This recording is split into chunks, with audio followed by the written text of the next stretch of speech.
Charlie. It's very simple. Bullshit news. Like most of your stories, it's false. No bullshit news. You are fake news. No bullshit news. Stop with the media bullying, Charlie. Stop the media bullying. No bullshit news. Hot dog. Yeah, no shame on my game. No bullshit news. Not bullshit news. That was Doesn't classic. get old. It really doesn't. I wonder Wade McCree. what old Judge McCree's doing these days. In the new year, in fact. He's not judging, I know that.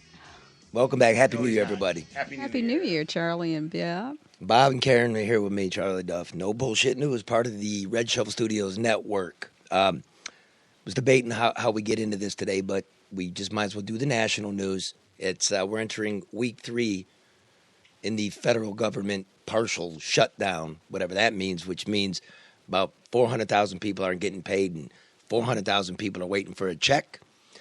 And all of that aren't being cleaned. National parks are not being partially attended to. That's the disgusting thing. You've seen pictures of the overflowing garbage and sewage at national parks, and you're like, wow. And you know how it is at the airport with you're a TSA agent. I mean, that's not the greatest job in the world. And even worse, not getting paid for it. Fucking pay them. Let's go. And what's it all got to do with? It's got to do with the border wall. Are we getting a border wall? Are we not getting a border wall? Trump seemed to forget about the border wall until conservative pundits started criticizing him for it. Is that about correct? I think that's about accurate, Charlie. As a guy that refuses to have cable television, that's about what I ascertain. It's not our first. But, so we might as well get into that. Bob and I, Karen, know a little something about the border. I covered it for years for the New York Times. I've actually crossed the border. Bob and I did a lot of stories down there. And we have a special guest, Pancho Ortiz, who is the baddest motherfucker on the border. He covers the cartels, crime, immigration for Breitbart. Sees it all. That guy is money. So we're just going to play a little bit, just a primer of what Bob and I were doing just 2 years ago. And then we're going to invite Pancho on to talk about the feasibility of this wall. I will build the greatest wall. And it's going to be a serious wall. A big, beautiful, powerful wall. And nobody builds walls better than me, believe me.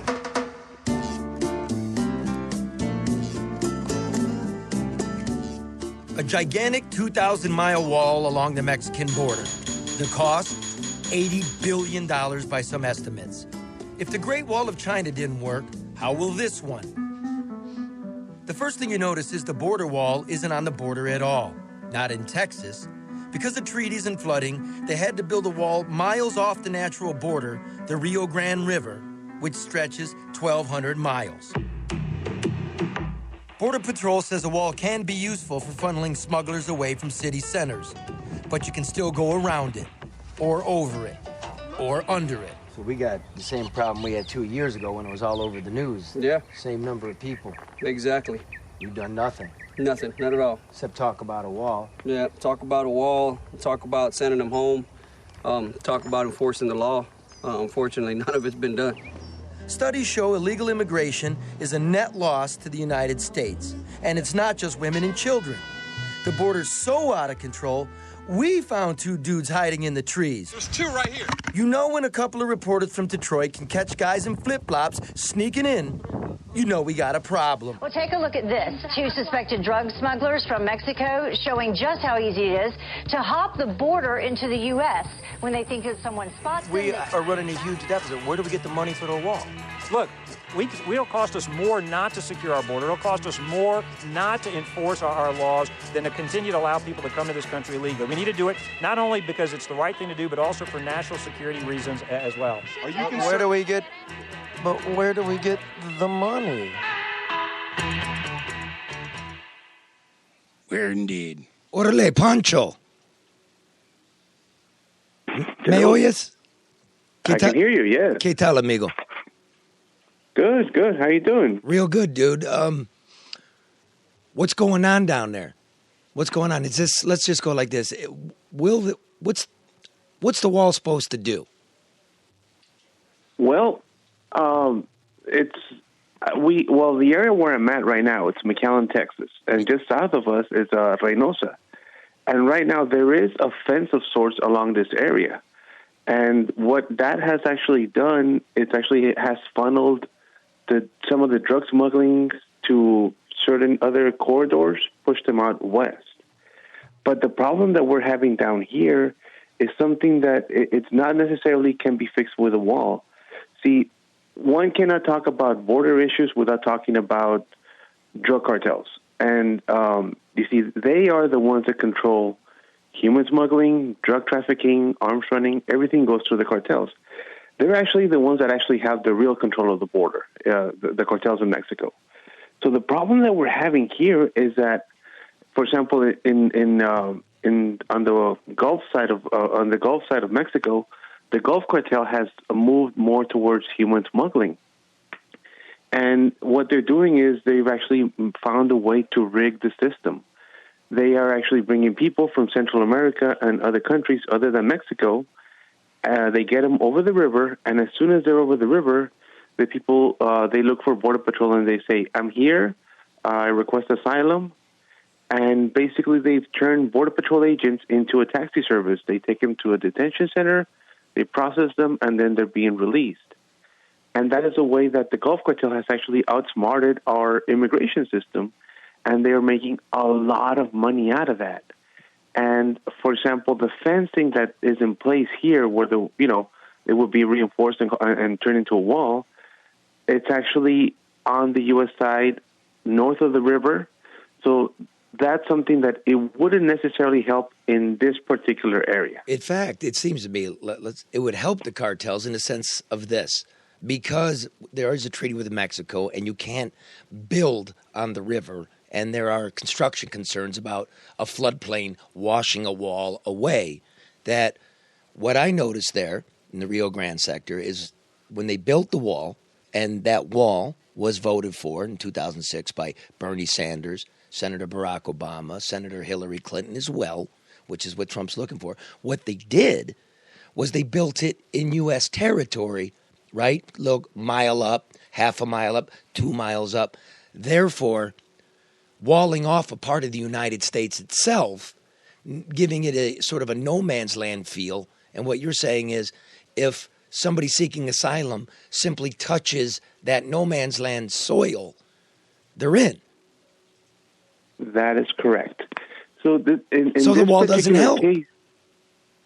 In this particular case, it doesn't. I mean, it may help in other areas further out west, say Laredo, where there's literally nothing out there, and Los Zetas, which is Mexico's most dangerous cartel, are having a field day. But on this side of the area, it has no effect at all. Just because the Gulf has found a way to game the system, and they're making a lot more money right now from human smuggling than they do from drug trafficking. So they figured out the law, is what you're saying. Yes. So, I'm sorry, Pancho, what are the border issues? I mean, you said early on, the wall originally was to help address some of the border issues, but what are the definitive border issues? I mean, because I would assume that, the average person listening would be like, what exactly is the issue? Is it illegal immigration? Is it drug and now human trafficking? What are those issues? Well, it's a very complex sphere, but basically we're talking about, yes, drug trafficking is a big issue. Human smuggling, which has become a big moneymaker. This international theft of fuel, and arms smuggling as well, and cash smuggling. And but the problem is that just south of us, in Reynosa, Nuevo Laredo, and those cities, the cartels have actually gone to war on each other. They're fighting for territories and routes. So there's that violence over there that at times has actually trickled over here as well.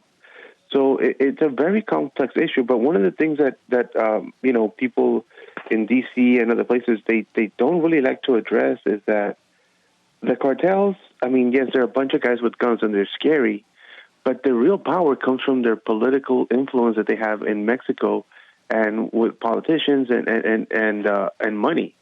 So, they can talk about walls, they can talk about all these other enforcement issues, but they haven't really addressed the legal loopholes that these criminal organizations use to benefit and make a big profit.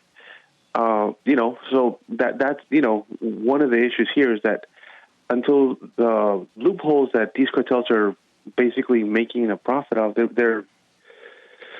They found a way to game the system, and that has not been addressed by either the left or the right. And they're using that to their advantage right now. Well, let's talk sense. Number one, most of the narcotics, I'm not talking weed, I'm talking narcotics, cocaine, heroin, meth, fentanyl. That doesn't come by mule, does it? That comes... legal ports of entry. That comes through legal ports of entry, trucks underneath frozen meat, that kind of stuff, right? You're correct. That's right. The hard drugs, they come through the international bridges. That's why, for example, if you look at where the violence takes place in Mexico, you're going to hear cities like Juarez, Tijuana, Laredo, Reynosa. And those cities in Mexico are where you have the international bridges where all the trucks cross through. Thousands of trucks a day, thousands of vehicles a day cross through. And our CBP officers are only able to check a small percentage of the vehicles that cross each day. So these guys are able to game the system that way as well. Plus the payment. You're listening to the El Chapo trial, and both outgoing President Nieto and the new President Obrador, it's been linked that possibly they've taken cash payments from the cartels. You've heard that, right? Yes. And actually, you know, for the people in Mexico, that's not news. That's something that people in Mexico have known all along. The real power of the cartels comes from Mexican politicians. Everybody in Mexico has associated Mexican federales with cartels and drug smugglers. I'm talking back in the 80s and 70s. So this may come as news to people in the U.S., but for people on the border and people in Mexico, this is something that they've known all along, which is kind of scary because apparently politicians in the U.S. don't seem to realize, that we have all this money being sent to like the Merit Initiative and all these other initiatives to help Mexico fight corruption, et cetera, nothing has really changed. I mean, what'd you just say? What'd you just say? Nothing has really changed. And the violence continues. Is a wall going to fix that? That's what we need to know. We're up here in Detroit. There's not a lot of money, man. So we're trying to earmark money for, let's put it this way. Well, and a lot of people who live in this area don't know what it looks like on the border. So they hear about a wall. They're like, yeah, that's a good idea. Or, no. I mean, we've been to the border. Yes. But a lot of people haven't to see what it's like. Yep. Well, look at it this way, Pancho. The United States with Canada has a treaty. If a foreign national comes to a port of entry, right? Let's say a Haitian has entered the United States illegally first and then goes to Canada. Canada apprehends them. The United States is required to take them back. We have no such agreement with the Mexicans, so substitute the Haitian for the Guatemalan. So at the border, when Border Patrol, ICE, apprehends a Mexican national, Mexico must take them back. But they don't take the Central Americans that originated from their territory. Why is that not being done, in your opinion? Well, that's something that has been discussed, and they're trying to bring that up now. Doesn't that make more sense than a wall? Isn't that easier to do? Well, especially with the caravans, and here's the funny part. Yes. So we just had the caravan issue recently, just a couple months ago, a couple of weeks ago. We had thousands of people coming from Honduras coming into Mexico and trying to make their way to California. Now, we're talking about 5,000-6,000 people, and it became worldwide news. Well, what people don't realize is that right here in McAllen, people under similar conditions, but coming from the Gulf Cartel, they were getting about 1,000 of those people a day. So in about a week, you were getting the same amount of people that you would get from that whole caravan that made their way to California, which goes back to how the Gulf Cartel was gaming that system. Now, the interesting part of the caravan is that they made their way all the way to California because it was safer. What they didn't really want to say was that they didn't want to have to come through Gulf Cartel territory or through Los Zetas. Wow. Where they would have to pay the cartel to. But in reality, had they paid the cartel, they would already have been in the U.S. In what way? Like, how would the cartel... Look, that's like a gigantic spotted giraffe wandering through the desert. How is it they're going to get here if they paid the cartel? How's the cartel get them here? Well, just the territory, the way the territory is set up, Over there in California, you have a fence, and they cannot cross that fence or that wall, to get to California. There's no river they can cross. Over here, there's a fence right here in McAllen, or south of McAllen, but then there's U.S. territory, and then there's the river, which is the actual border. So does the cartel help with transporting them over that river? Is that what you're saying? Yes, anything that crosses that river is controlled by the Gulf Cartel. Tell them how they do it. Like, what is it, Anzandulas Park? Is that the name of the park? Yes, so there's this little park in just south of us in McAllen, in Mission. It's called Anzandulas Park. And there you have the Mexican side of the river. Then you have like a little lagoon created by the river. And then you have the U.S. side of the river. And you have this nice park, a nice county park where you can barbecue and bring your family and everything. But on the Mexican side, the Gulf Cartel has jet skis. And they use those jet skis to ferry people day in and day out, or nonstop. Wow. Jet skis. And actually, these people, since they fall in that loophole that's being used by the cartels, all they have to do is, as soon as they get dropped off on the U.S. side, they wait for Border Patrol to pick them up, and they get taken to the center, processed, and then they come out with what they believe is called a permiso. And that's what they're told. It's their notice to appear in court. But cartels tell them that it's a permit for them to stay. And that is how they market it. Like, you come with us, it's going to cost you and your relatives this much, and you're going to get to the U.S. with a permit. How much does that cost, Pancho? What's a U.S. dollar figure associated with that transport?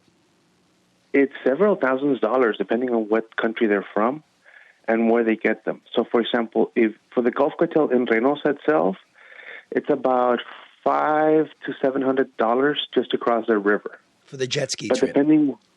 Yes, and depending on where you start the journey with the human smugglers, it adds more money. Up to several thousands, tens of thousands of dollars if you're all the way back in Central America.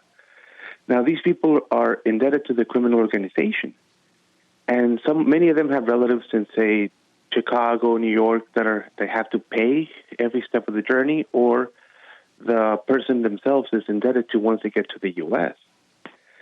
What the cartels don't tell the people is that a lot of times, many of the women that go through that journey are going to be sexually abused along the way. The men sometimes are forced to smuggle drugs for the cartel as well. So if you have to, go from point A to point B on your journey to the river, well, sometimes you're going to be forced to carry a backpack full of drugs, or the woman will be sexually abused along the way until they get them to their destination. Those are the horrors that are rarely talked about as far as the way the current immigration system is set up, where, by our politicians, by not doing anything, I'm talking about addressing basically coming to a real immigration reform or system to fix everything. It just can perpetuate this cycle of abuse that these people have to go through. But the U.S. is making money off of this. I mean, nobody's interested in eradicating the drug issue here in the United States. Cheap food is nice. I mean, the whole thing. So on one hand, we're saying we're trying to address this problem. On the other hand, we're benefiting as a country from it. Turning a blind eye to it. Cheap labor. I mean, everybody talks about it, but you've got, gardeners and people that do construction. But studies do show that the less educated you are, the more of a cost on the public coffer you become over your life. Unless you're not on the public coffer. Everybody that lives in a society needs to use the public coffer. Well, they're using roads, but they're not getting. Yeah, but I'm saying, what if you're under that radar? Healthcare. Yeah, you go to the emergency room, or if you need, you can get food stamps. But there are people here that are off that radar, Charlie. I mean, we had some. I understand we had some people that were, a company, and the guy said, well, certain neighborhoods we don't like to work in because the neighbors will call, ICE on us. I understand. This is the no bullshit news hour, Pancho. So we got to lay it all out there. This is just like you said. It's a big, difficult problem. I support the blue card, which is not the green card, which is agricultural workers. If you have a blue card, you're allowed to work on farms, which people have done for generations, and yet are undocumented, can't get back and forth. That's a good place to start. That's 1 million people right there that we all want, that we like. We all need. Yeah, well, not only that, they're cool people. Their kids are, adults themselves. There's some place we can start. Build a population here in Detroit. Well, here's my 2 cents to that. Go ahead. We can get the politicians on both sides of the aisle to come together and make it easier for good people to come across legally without going through this cycle of abuse, while at the same time making it extremely difficult for cartels to operate and actually holding Mexican politicians accountable for profiting from El Chapo and all these guys. Mm-hmm. That may actually be may put a dent into all this. But at the same time, it needs for both sides of the aisle to come together and find a way to make it all work. Well, that seems a whole lot better, man. You know what I mean? Some international diplomacy and ass-kicking than it would be to separate children from their mothers and starve out postal workers. To me, that's not the way to go about it. It's way too difficult.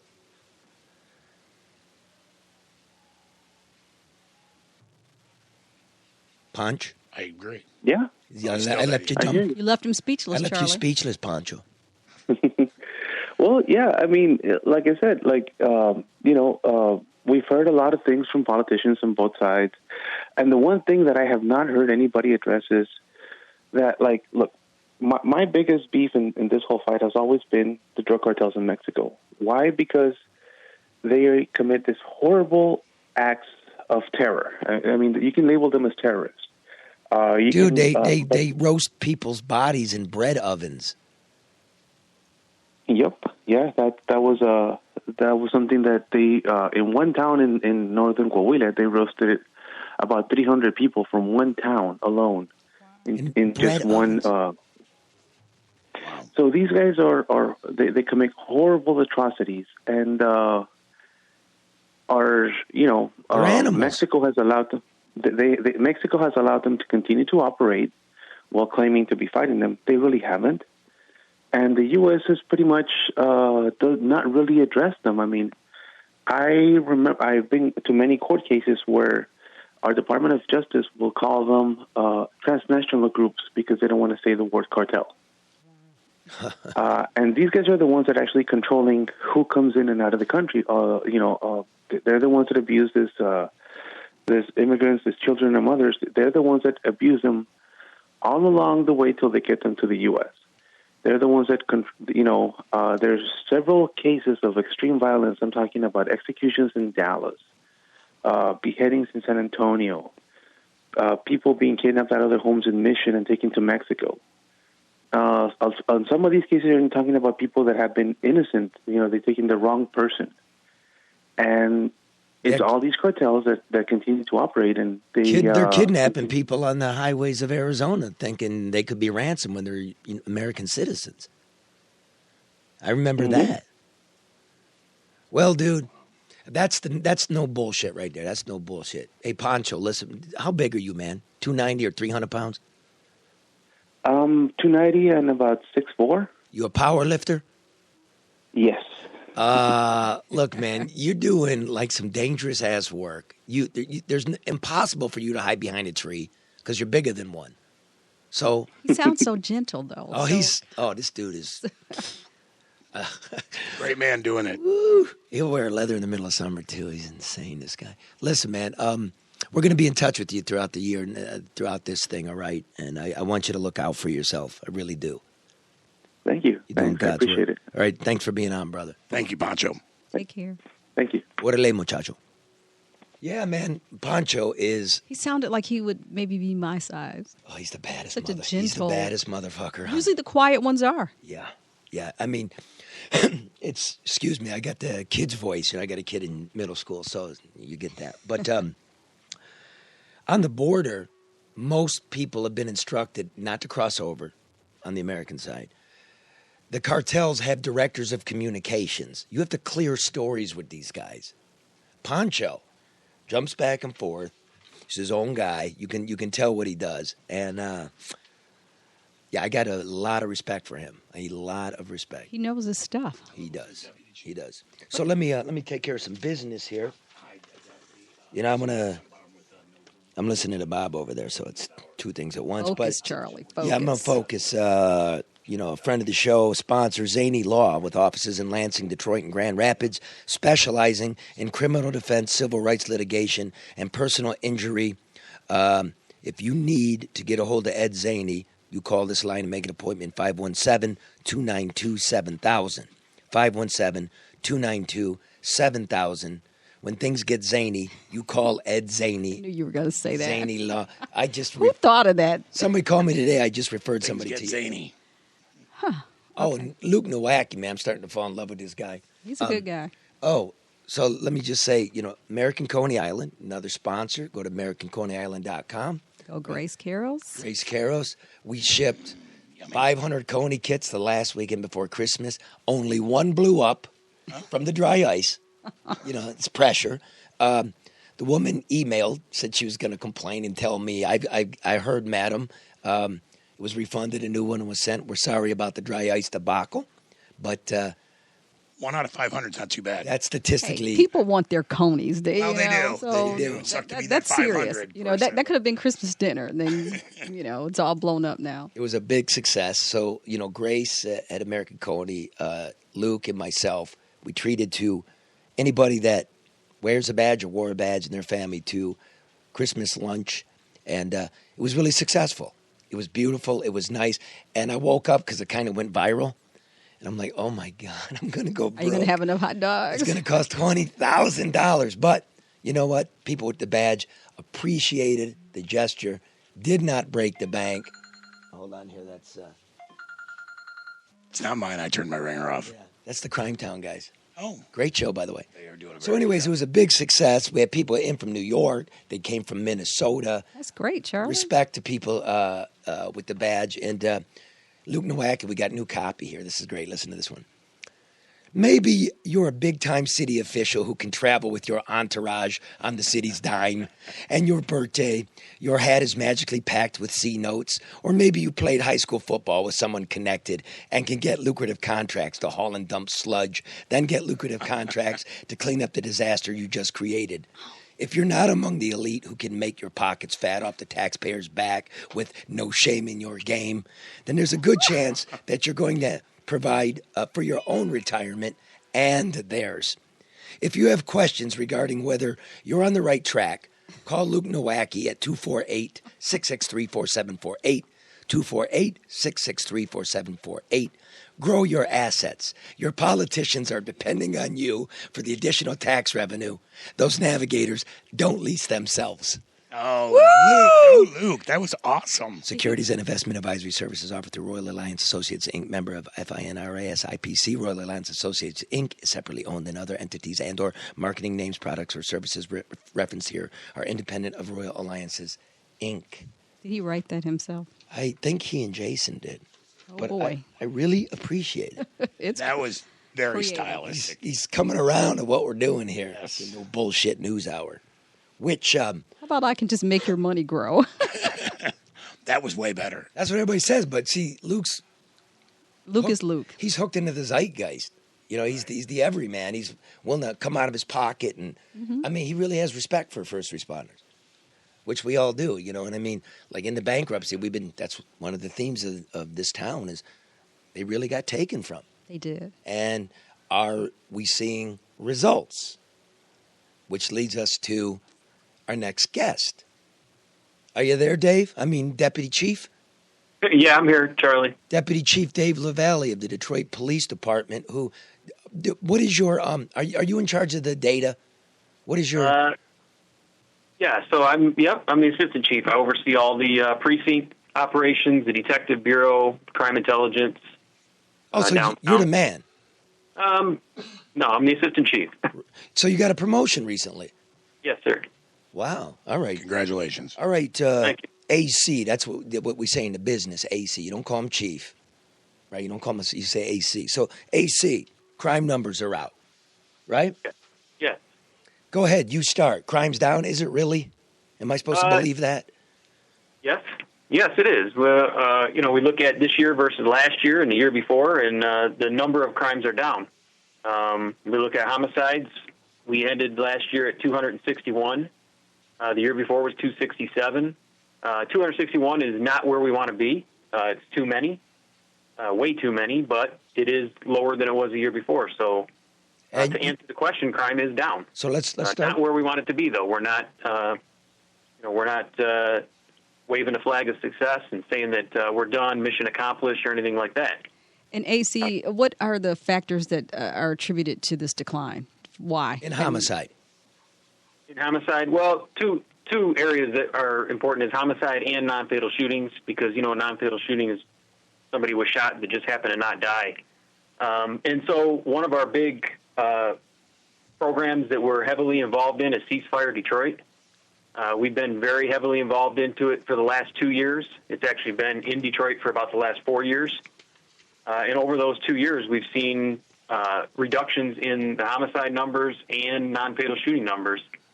Non-fatal shootings this past year are 85 fewer than they were the year before, which was 115 fewer than the year before that. So those are pretty steep reductions in the number of people that are being shot in Detroit. And we attribute that to a lot, in large part, to our work with Ceasefire. What's the premise of Ceasefire? I mean, I remember when it was started, but what's the premise of Ceasefire? Right. So Ceasefire is a partnership between the police department, other law enforcement agencies, community agencies, faith-based groups, where we identify gang and group members, and we engage them in conversation about their lifestyle, and we offer them alternative options to turn their lives around and to not engage in gun violence. And then we also make a promise there that if they do engage in gun violence, that them and all the members of their group will receive the full attention of the law enforcement community. Well, let me do this. So it's according to this packet. By the way, next time you have a statistical press conference, can I get notified before a half hour before the press conference? Because I will come here with the real question. So according to the packet I got today, Ceasefire statistics from last year is of all the gangbangers and stuff, 15 of them got jobs, 21 of them got some transportation services, 12 of them went to counseling. Is that really why murder's down? Or could it also be there's a lot of federal help, FBI, ATF, U.S. Attorney's Office? Basically what I'm saying is fewer people. The less people. But the more law enforcement you have trying to get the streets in order, the better these numbers are going to get, like you're telling us, right? Right. Yeah, it's a layered, multi-pronged approach, and so that social services aspect of it is just one piece of it. But yes, definitely what you said, the law enforcement community all coming together, working collaboratively, is a big part of it. We have great partnerships with prosecutors, with the U.S. Attorney's Office, with the FBI, ATF, Homeland Security. They're all engaged, the U.S. Marshal Service. So we do this every day. We meet, the leadership at all those 8 organizations meets weekly. We go over all of the gun cases, the gun crimes, and figure out where the best place to prosecute, who the best agency to handle the cases. So yeah, certainly those partnerships are a major contributing factor to that as well. Oh yeah, we should do that. They're going to get mad at you. Now let's get that. Let's burrow down into this, because I don't believe it, and you know that. So you and I have a long-time relationship. You know I respect you. I know you're handed a pile of shit, and you got to make it better. That's your job. Like less money, budget cuts, less cops, make it better. So let me now get into it. I'm seeing a 2% reduction in violent crime from last year. Yep. Right. 13,500 violent crimes last year, which are homicide, rape, robbery, and aggravated assault. The previous year, it was 13,800. Okay. According to this list you gave out, in 2016, it was 14,500. So we went from 14,500 to 13,800 to 13,500. Congratulations, that's good. But I went to the press conference a year before. I wrote it down, and I went through all the FBI reports and the Detroit police reports. Last year, you reported that in 2016 it was 13,700, not 14,500. And then the year before, 13,500. And this year, you're now, for 2015, you're reporting 15,000. And in 14, you reported 13,600. And this year, you're now saying 14 was 15,500. My point is, every year, I look back at the last year's stuff that you reported, and that number keeps going up. So if your crime from the past keeps going up, of course it's going to fall every year. But if you look at what you told me last year about 2014, that was 13,600, and this year you're basing it off of 15,600. How can I believe crime numbers? What's the number? Your numbers don't match your numbers. Oh, no, that number for last year, that 13,796, Yes. That's the crime number, and that's exactly what we reported Yes. to the state of Michigan and to the UCR, Yes. to the FBI. What about 16? Right? In 16, I believe what you had in 16 has aggravated assaults as incidents and not victims. So when you look at the bottom of what I gave you this year, it's got the incident count for aggravated assaults. Mm-hmm. But the UCR counts them as victims, so we put them as victims here. So you changed the methodology. Well, we're comparing, if it's going to be a line of victims, it should be victims for all 3 years. It should be victims, not offenses. But you and I got in an argument last year when I said, you're telling people it's offenses and not victims. And then you and Dave, the statistician, and the chief said, well, the incidents are 12,800 and the victims were 13,700. In fact, the chief at a barricaded gunman or knife-wielding guy held a press conference calling the FBI out. Now, they keep... Well, that was for something else, Charlie, but okay. No, it was for these numbers. Right, but it was for a different reason that he was calling them out. So he was calling them out because the year before, when he took credit for 11,800 crimes, and then you guys changed them a little bit later to 13,500 crimes, he didn't want to take the raise in the rate of violent crime. So he said, go ahead. That's not what he was calling them out about. Explain it. What was he calling them out about? He was calling them out because a few years ago when we've discussed this before, but when we had a previous record management system that was pre-bankruptcy, it was something that was horribly antiquated that we couldn't report the crimes through that system to the FBI. We contacted them and tried to report more crimes, thousands more crimes, and they wouldn't accept it. Yes. So that was what he was calling them out about, is the fact that they published the UCR that year knowing that the information was bad. And myself personally, had conversations with them and tried to report thousands more crimes than they were going to publish in their report. And their answer was, it's too late. We're putting it out the way it is. Right. And so that was what he was calling them out about. Yeah, but he was calling them out because there was that, and then the next year, right, now we're talking about, that was 15, but he's talking in 17 about 16's numbers, saying they've double counted him again. I remember, I can read you the story, but every year we keep bitching and arguing about what they can. At this year's press conference, nobody mentioned that the methodology changed, nor did anybody ask. So it can't be a uniform crime report. That's what it's on this report. This is what we gave out, that is victim. That aggravated assaults are victims, and at the bottom it's incident-based aggravated assault. Okay, so we provided both numbers. So in 2014. FBI reported 13,600 victims. That's what you reported to them, right? So 2014, no. The true number now. So we had a spike in crime in the past when you guys were claiming it was tumbling at 11 and 12%. My point is, we're doing very little different than we were 4 years ago. Is that right, Assistant Chief? No, that's not true. It's not true. Not at all. It's not true. I don't think that's not true at all. When you look at 4 years ago compared to today, there's a significant difference. Well, which stuff am I looking at? The stuff you gave me last year, the year before, this year? How can I report to my listeners? Look It's at the no number of bullshit robberies. news. The number of robberies 4 years ago to this past year. Well, whichever sheet you have you want to look at, but I'm telling you that I the saved number them of all. robberies- I saved them all. See, I'm dumbfounded. Well, I'm just an outsider looking in, and the thing that keeps going through my head is, why does the number keep changing? Shouldn't it be this year happened and it's 12 months and it was X amount of numbers? Like, why would it change? No, well, so it changes because the crimes that are being reported are still being investigated. So there is. Well, that'd be a we put these handful. out- Thousands? That's to stop it from happening.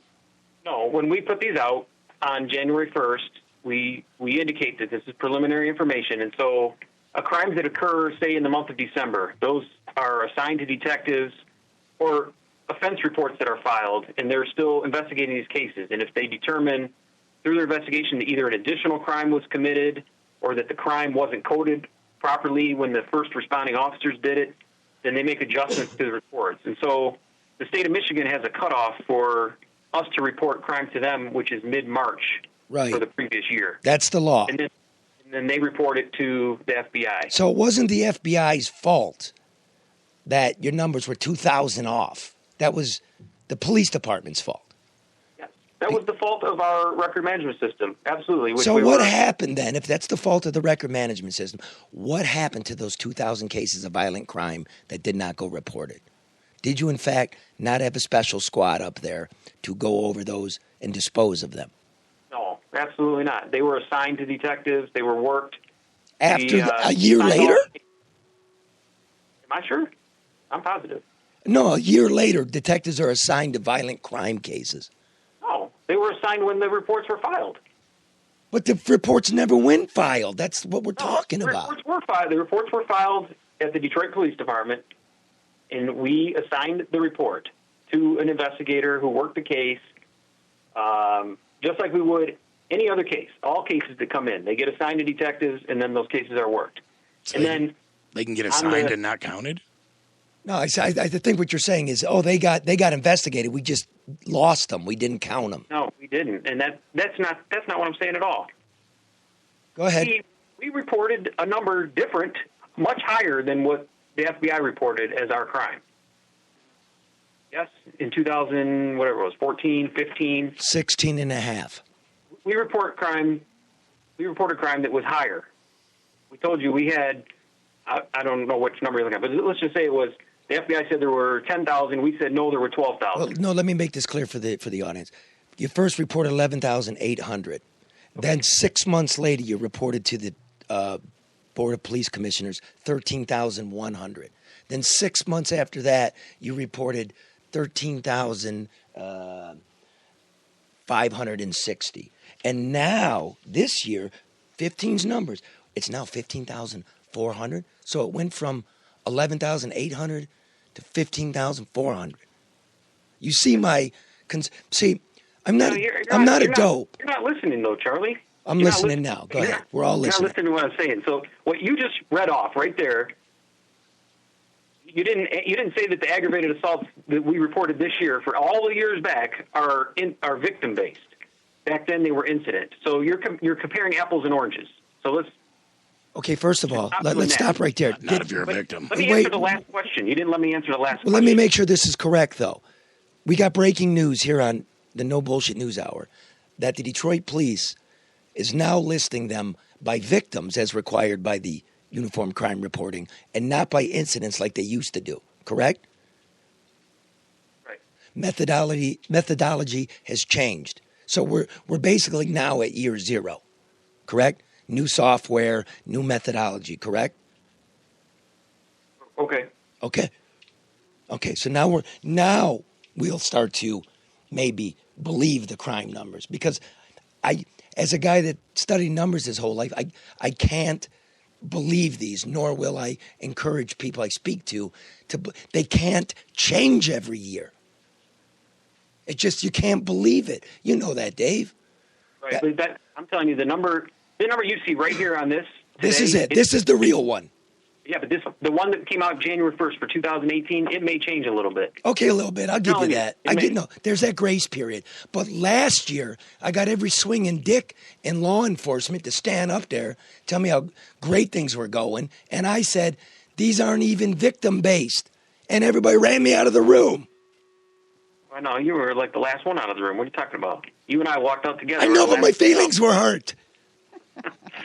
Okay, one more, dude. I'm looking at internal data for. Okay, go ahead. I'm sorry, I didn't. We just talked about it. You didn't let me finish. I apologize. Please. About investigating cases, because all those reports that were made to us were assigned, they were investigated, and they were treated with all of the same rigor that we would give any other case. But then on the back end of our old record management system, this computer system electronically reported cases to the state of Michigan. They did nothing with them. They don't investigate the case. All they do is receive this electronic transmission. They noodle through it, and then they send it off to the FBI. Yes. That electronic transmission on our old system was bad, and that's what we were saying all along. So a minute ago we talked about, or somebody on there said that, that these cases mysteriously disappeared, or I had some secret squad that got rid of these cases. That is not what happened. I don't think you were there. I think you had gotten moved out at that point. And, I'm glad you're back again. But no, but there was a squad to go through and find these things. There's no doubt about that. How else would you find them? In a shoebox? Of course there was a squad. In our record management system all along. I know, but you had 4 guys and gals go look for them, right? No. Then how'd you find them? We go into our system on our end and say, who did? Pull up all of the aggravated assaults. It gives me a list of all the aggravated assaults. Yeah, but who did? You had a squad look into that, right? Oh, yeah, okay. We had staff. Well, okay. I mean, it's not a secret squad to destroy cases like you're. No, to find the case. I didn't say that. I want you when you listen to this to rewind it. I never said it was a secret squad to destroy cases. Never. But okay. I respect police too much, and you, sir. You know that. No way. I'm just saying we don't have what we need, and I can't buy this. But now we got it straight. New methodology. I'm assuming what you're telling me is you took all that crappy data from way back in the day and you put it through the new system, and now all that old stuff can be believed too, right? You've run the data back 10 years now. No, that wasn't. You couldn't take the old stuff. So we still have to manually pull the numbers out of the old, which is why we report something higher than what is the UCR. If you go to UCR. Wait a minute, though. So you went back to 14 and manually pulled all the numbers? 14, 15, and 16. It comes from. Did you? Yes. What about 13? That was 13 also. Everything prior to 17 and 18 is when we had our new record management system. So how far did you go back and fix the numbers? I didn't fix any numbers. Well, fix the data. Okay. Adjust it because it's all screwed up. How far back have you gone? You use the word fix the numbers. But well, I know fix it. Like I tell my daughter, adjust. Hey, no, not adjust. That sounds weird. Oh, okay. Fix it. Like when my daughter gets her math homework wrong. Fix it. Corrected. We corrected. Corrected. There you go. Okay. All right. How far back? How far back? I'm doing something nefarious. And, if we were going to be doing that, honestly, I guess the whole thing is, for every police agency in the country, it's self-report, right? Reports come to us and we self-report them. On our system. So, but if I was going to make adjustments to make myself look great. Corrections. I could come up with better than 2%. No, I think one, I'm believing these numbers. I've got no reason, AC, not to believe them, but they're more truthful and believable than 15% back in the day, and everybody knew the numbers were wrong, and yet the brass is still out there parading it, knowing it was wrong. Right, and then there's areas that we went up, and we report we went up. I never heard in this police administration it went up. Well, look at the carjackings last year. It went up 3%. Yeah, but those aren't even in an FBI category. That's just part of Yeah, robbery. those are armed robberies. Those are part of robbery. They're just armed robberies, but, I mean, carjacking, yes or no, fine. But you told me armed robberies are down. They are. But carjackings themselves are up. Yeah, well, that's not good either. Okay, listen. Here. If it was all great, then I wouldn't even put carjackings on there, would I? Then I would be calling you up going, hey, what happened to carjackings? What are I you know doing you with carjackings? I know you would. Okay, listen. So what else you want to talk about? The average response time on December 31st, New Year's Eve, for a priority 1. Yep. What is a priority 1? Priority 1 is generally assaultive crimes or a crime where there's a weapon involved. Okay. Took 25 minutes on average to get a. Yeah. You call 911. It took almost a half hour when a weapon involved. Not on all cases, but there were instances on New Year's Eve where the volume of calls that came in exceeded the volume of cars that we had available. A lot of shots fired calls came in that night. Unfortunately, there were people that decided to fire weapons to celebrate the New Year's. Not enough units. What's that? See, not enough no units available. Right. So then that Wait a minute, causes a backlog. So no units available. Oh, this is just some audio from New Year's Eve. Yeah. I heard it. Okay, so the prior week, before New Year's Eve, the average time was 13 and a half minutes. Yes. 13 and a half for a weapon call. So I'm just going back to Mike Nevin. I don't know why they're busting his balls for trying to do you a favor, AC, which is we need more public safety. Can you do me a favor and tell the chief to lay off his ass? No, I can't because there's a problem with the way he went about. I know he fucked up. Right. It wasn't because he's a bad man. Nobody's saying he's a bad man. I'm glad to hear that. You can't put homicide witness information out for the public to see. And so when that happens, we have to address it.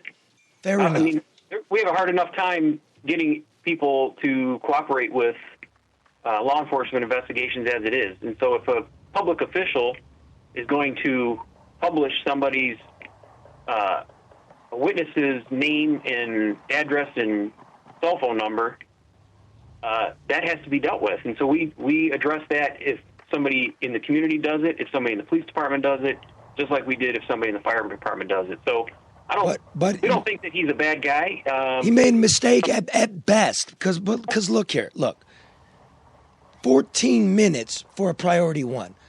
How long for a priority 2, by the way? Do we have that? It's probably about 23 minutes. 23 minutes? Right. 23 minutes, priority 2. Run. What's that? I said a priority 2 would be like a report run, non-crime in progress, where we know the person is gone. They've told us. What's a priority 3? Priority 3 is like a property crime report. Well, I once caught a mugger in the middle of Michigan Avenue in the middle of lunch. And I'm on top of the guy, and he's threatening to kill me, and it was a priority 3. Well, that shouldn't have been. That's every time I hear that. Shouldn't have been. And I'm hearing 23 minutes. We need more stuff. You admit that, right? Your expert opinion, because you're running this stuff. Do you need more, sir? Certainly, we could use more. It's hard for us to determine what that number might be. Right now, we're about 140 or 150 below our budgeted strength. We're still hiring. Anybody that wants to join the cause and help us continue to turn this around, we welcome them to come to our recruiting unit and sign up. Okay, listen, I put in my application card in 15. I got drilled because I didn't list all my arrests. Can I come back? I'm serious. You're welcome to come back, Charlie, but I'll tell you, we do an extensive background investigation. Yep, clean machine. What do you think you've heard on me? Committed no crimes, pay my taxes, love my child. Never been arrested for a felony, much less convicted of one. Then you should come apply. You got it, sir. All right. Listen, you need anything, I'm going to advocate. I'm going to advocate strongly for this police department, for the resources it needs, not a 5% budget cut. It's very, very telling that the mayor does not want to comment on a fall in crime. This excellent job you've done, he wants nothing to do with it. You need anything, you please call me. You got a friend over here. All right, thanks, Charlie. Thanks for being on. Thanks, Assistant Chief.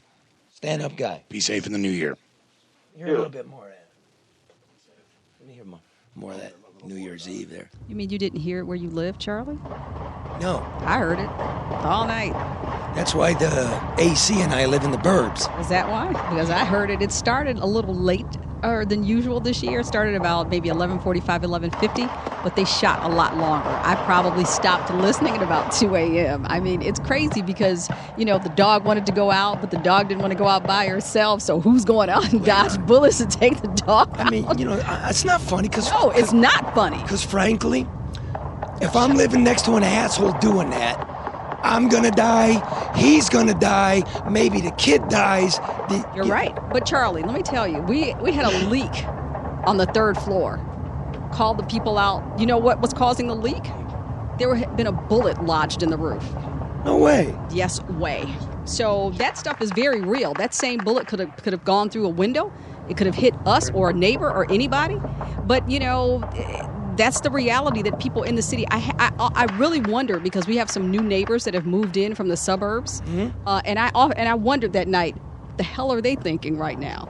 So Yeah. Now I didn't ask the AC, but it's common knowledge. I don't know if it was this year, but it used to be all cruisers were off the streets. Once upon a time, you're right. From 11:30 to 12:30, and I know that sounds horrible, but consider that you got no backup.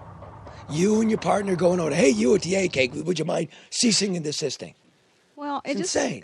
And the whole thing about, I understand, penetrating and reaching, whether it's gangs, but you have a lot of random people that commit crimes that are not in a formal gang, and those people are left out of that ceasefire equation. That stuff looks good on paper, but that's not what is going to make a difference in crime and comfort for people who live there and have to navigate it. Well, I think we just revealed something, did we not?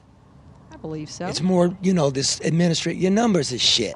Well, it feeds into the narrative, Charlie. We talk about this. Well, listen, the narrative. You know what? You can't believe the number. The narrative is bullshit. Well, last year you heard it. Like the demolitions, the budget. It's the narrative. The response times. Well, but the narrative could be bullshit because if you're telling me crime went down, it's because you added in another 2,000 from last year. Do you know priority? I mean, so it's like, well, yeah, of course it went down if you. So if I measure myself in in metrics, 1 year and I go to pounds and ounces the next year and it's down, does that mean I've lost weight? It's the same thing. Right. So That's exactly right. And I'm the asshole, and you're the. This is public policy. This is what news reporting is supposed to be. Hey man, you flipped over numbers on me. Yeah, you went to metric system. Metric! You know what priority... Right, and didn't tell anybody. You know what priority 2 is? It's still a danger to life and property. Might not be the crime in progress or shots being fired, but it's the next level down.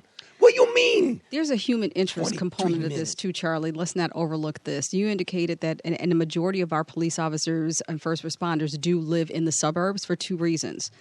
They don't want to be a victim of crime. They're human too. They're concerned about the safety of their family and themselves. And their school system. I mean, this is what we've heard from officers directly. You notice all them cops on Channel 7 is creeping. Joe. Is that Joe eavesdropping on our conversation? Joe. Quiet. You haven't been introduced. Go ahead. That's an introduction. Happy New Year, Joe. Happy New Year, man. Happy New Year, Joe. Did you hear the gunshots on the southwest side? No, there was no shooting in southwest Detroit. We're civilized. We don't do that, sir. You can't, never mind. I'm not going to say it. All right, listen, what we're going to do here with Joe? Want to save it for next week? We're at an hour. We're at an hour. All right, real quick. Joe went to go, hey, play it. Jim Fouts, Mayor of Warren, at it again. He's caught on tape saying disparaging things about people. To me, just like being a fag is personal to somebody, being fat is personal to somebody, being a dimwit is personal to somebody. That is personal to me. It's like I've been raped. It's like I've been accosted. Now what he's talking about is somebody wants to know his real age. So he's dropping the F-bomb and the rape bomb. Over how old you are. How old you are. Grow up. Grow a set. So we send, this isn't the first time he said things about old people, handicapped people. Minorities, women. Black people. Oh, you can just, y'all Google it, So we sent Joe. Right, Joe? Yeah. Yeah. You didn't get him at first, did you, Joe? No, he's in a conference call. Can we have your information and call you back? But you kept going, didn't you, Joe? Persistent. I actually went back and actually got him. That's my man, Joe. I'm getting worried. He's learning. They're trying to poach Karen. I got a feeling they're going to come get you. Bob's looking for Pina Colada Hour. Bob, the Bahama Times. That's what it is. Well, I think you did a great job, Joe. You did? Okay, let's play it. Persistence is... Way to go, Joe. We're going to do this. Joe? Yeah? Good job. We might just, after we play it, shut it down. We'll let you know. Roll it, Bob. A nice free parking structure provided by the city of Warren at their city hall. And we're here to see if we can slide in here and have a nice little chat with Mayor Fouts about a few things, actually. What's his middle name? When was he born? And all this language that he has for people. Right now he's unavailable. He's on a conference call, but let me take down your information so I can pass it on over to him, okay? How long do you think that'll take? Can I I'm wait not sure. I'm not like sure. Say 15, 20 minutes? Or? I'm not sure how long It's like the gonna Joe take. School of Methodology I here. don't know times or who he's speaking Start with throwing or this shit out, anything, all right? anything like that. I just know he's on a conference call. We'll find out. He did have on a suit, but he went back to get his hat. Oh, okay. Joe, did you wear that plastic hat again? Okay, so we're back at Oh, can we just get to the mayor? How long is this, Joe? Attempt trying to meet Mr. Faust. Fouts. Mayor. Fouts. You got to know his name, Joe. Number 36. Fouts. We can have this conversation here at the office or at your house in the middle of the night. Because I know where you live. Again. Joe knows where he lives. Here, and everybody. And what is he doing? Just come on out, I didn't think you guys would include that. Well, I guess we did. Real good. Is the mayor coming up anytime soon? For a couple Oh, hours good. At least. And I was wondering if maybe he was. It was like Barry White. I can check for you. Yeah, What Joe. was the first name again? Joe. Joe. Okay, one moment. Your old pal, Joe. We get to talk to Mayor Fouts. Way to go, dude. Mr. Fouts, how you doing? Got the name right? It's your old pal Joe DeMarco at the No BS News Hour. I'm not doing interviews, so if you want something you want me to help you with, fine, but I'm not doing interviews, okay? Well, so put the camera away. Well, I'll be that's not glad. a camera. It's just a microphone. No, I'm here to serve the citizens of Warren and anybody who's here. If you have something I can help you with, I'll be glad to do it with you, but this is not time to give interviews or something, okay? Okay. So if I can help you with something, I'll be glad to do that. When would be a good time for me to just sit down and talk to you and just... You know what? I'm really busy. I've got all kinds of issues going on now, and I just don't have the time to sit down and chat. But if you have a concern, if you're a resident of Warren or something, I'll be glad to help you out. Well, there's the allegation about these recordings. Oh, no. This is... Who would do that to you? Just ask me, who would do that to you? I mean, I believe you. Thank you. I mean, I've talked to a number of your constituents. Can I tell you something? That's old news. I don't want to discuss it. It's already been over and over again. Nobody's talked about it, what have you. If you have some concern, you have. But in terms of that, I'm not interested. That's old news. So you know, I mean, who would do that to you, though? I mean, who knows? There's all kinds of wonderful people out there. Can't be concerned about it. He's saying it wasn't but if there's him. something I can help you with, I'll be glad to help you. Well, you've answered a question that I didn't answer, but I kind of have. Yeah.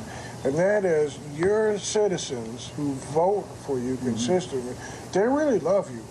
Well, they stand up for you. I don't know if they love me. I'm sure. Well, when I asked this other older gentleman about this recording, you go, "No, that sounds like him." But What if is you this, know butter what his I ass do, time, Joe? That's not him. Well, you know, They're staying up for you in these things. Whatever the recordings or what they are, I can't be bothered by that. So, whatever you believe in that is fine. I do think that the citizens know that I'm here to serve them. I think. All right, so the mayor. Okay, cool. So Joe, the mayor's saying what? It's not him on the tapes, and somebody faked recordings with his voice. That's what he had said in the past. Well, what do you say now? What's your take on it? Now he just doesn't want to talk about it at all. It's old news, and he's not even talking about it. But he didn't say fake news. He didn't say fake news. No. He didn't say BS. He didn't say fake news. He said old news. Old news. Yeah, but it came out while we were on vacation. It came out in late December. It's news again. It's like Trump. Right. Like he didn't say grab her pussy, grab her by the pussy. Wasn't him. Yeah, well, it was. 25 years ago, and 30 years ago, it's kind of irrelevant now. What, with Trump? No, first of all, it was at the time 12 years ago. 10. Doesn't matter how long it was ago. It's not irrelevant. And it's fucking relevant, It's his Joe. character. It's relevant. Didn't you see the pink pussy hats? Don't you see women on fire? Don't you know about hashtag? It's not irrelevant. You got to get your personal feelings out of what you're going to cover. It's like Pancho Ortiz. You know what I mean? Wait a minute. Are we talking about Trump or are we talking about Fauci? I don't know. What are we talking about? Whoever you're interviewing. What's ever irrelevant? Fauci just didn't want to talk, and so I asked him about the rat thing, and then tried to go back to the recording thing. Okay, which still didn't work. Okay, now listen. You said what the Trump thing's 30 years ago and irrelevant, right? Well, I'm just throwing that out there. I mean, throw out the right stuff. Otherwise, I can get you a job. You brought it up. I can get you a job at the Detroit Police Statistics Department. Oh, damn. You'd be good at it, Joe. All right, Joe. Good job. It shows growth, go-get-emness. You know. It was a great cat getting fouts. All right. Did he say how old he was, Joe? Joe, how old is he? I don't know. What's his middle name? His middle name is Richard. Is that what he said? So that would match the birth certificate that has him born at 42. Oh, you just raped him. Come on. He takes it personally. Well, you just said don't get personally involved. Which is it? No, that's what he said. Well, Fouts takes it personally. Bye, Joe. Good job, Joe. Right. Hey, how's the shower working? Great. Did you set it up yet? Did you put it up? Couldn't be better. All better. Really? Life is good. Okay, listen, dude. Here's what we want you to do. We want you to record yourself taking a bath. Nice shower. Whatever you're singing. No. Okay. All right, never mind. Let's not. Later, Joe. It's Happy not New a Year. good image. No. Happy New Year, Joe. Happy New Year. Good to see you. Talk to you later, man. See you next week, Karen, if you don't bail from the show. I'm here, Charlie. I'm trying to figure out when to go to Jamaica, but other than that, I'm here. Ooh, Jamaica. Yeah, Bob will work there, too. He likes Mai Tais. We just, my wife and I just put in a down payment on our trip to Africa in May. Oh, that's cool. Yeah, that's great. We're going That's on great. safari for 2 weeks. Are you Gunga Din? We are. Well, you know. All right, well, y'all have a beautiful, beautiful weekend. Happy New Year. Try to love each other. Happy New Year. Corazón, mi corazón. Te lo dije bien clarito. Permanece a la escucha. Permanece a la escucha. 12 de la noche en La Habana, Cuba. 11 de la noche en San Salvador, El Salvador. 11 de la noche en Managua, Nicaragua. Me gustan los aviones, me gustas tú. Me gusta viajar, me gustas tú. Me gusta la mañana, me gustas tú. Me gusta el viento, me gustas tú. Me gusta soñar, me gustas tú. Me gusta la mar, me gustas tú. ¿Qué voy a hacer? Je ne sais pas. ¿Qué voy a hacer? Je ne sais plus. ¿Qué voy a hacer? Je suis perdu. ¿Qué horas son? Mi corazón. Me gusta la moto, me gustas tú. Me gusta correr, me gustas tú. Me gusta la lluvia, me gustas tú. Me gusta volver, me gustas tú. Me gusta marihuana, me gustas tú. Me gusta colombiana, me gustas tú. Me gusta la montaña, me gustas tú. Me gusta la noche, me gustas tú. ¿Qué voy a hacer? Je ne sais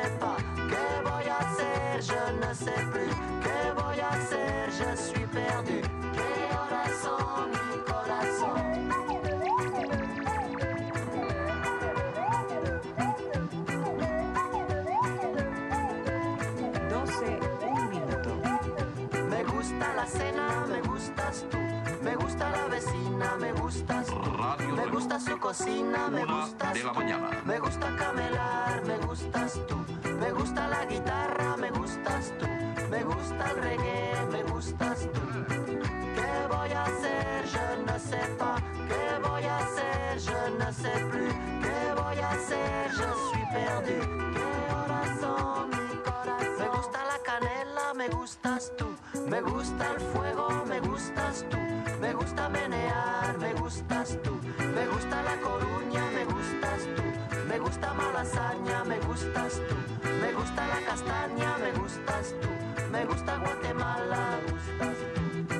¿Qué voy a hacer? Je ne sais pas. ¿Qué voy a hacer? Je ne sais plus. ¿Qué voy a hacer? Je suis perdu. ¿Qué horas son, mi corazón?